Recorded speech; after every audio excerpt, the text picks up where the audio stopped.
বিএনপির জ্যেষ্ঠ যুগ্ম মহাসচিব রুহুল কবির রিজভী বলেছেন, সব দেশের স্বাধীনতা সার্বভৌমত্বের মর্যাদা দেয় বাংলাদেশ। ভারত সম্প্রসারণবাদ বিস্তার করে পার্শ্ববর্তী দেশগুলো কবজায় করার চিন্তা করলে বোকার স্বর্গে বাস করছে। হিন্দু মুসলমান সবাই মিলে দিল্লির দাসত্ব খান করে দেব। ভারতে বাংলাদেশের সহকারী হাই কমিশনে হামলার প্রতিবাদে বুধবার 4 ডিসেম্বর প্রেস ক্লাব থেকে পল্টন পর্যন্ত মিছিল সমাবেশ করে বাংলাদেশ পূজা উদযাপন ফ্রন্ট। মিছিল পূর্ব সমাবেশে বক্তৃতা করেন রিজভী। তিনি বলেন, বিজেপি গোড়া হিন্দুত্ববাদকে পুঁজি করে ক্ষমতায় এসেছে, তাই হিংসা ছড়ানো ছাড়া তাদের ক্ষমতায় টিকে থাকার কোনো উপায় নেই। বিজেপি বিদ্বেষের নীতি নিয়ে রাজনীতি করতে চায়।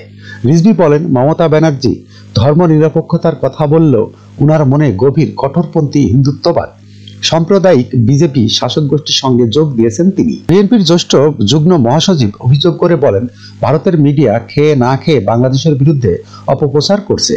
শেখ হাসিনার পতন মেনে নিতে না পেরে মোদির মিডিয়া এক এক সময় এক এক বয়ান তৈরির চেষ্টা করছে বাংলাদেশের বিরুদ্ধে।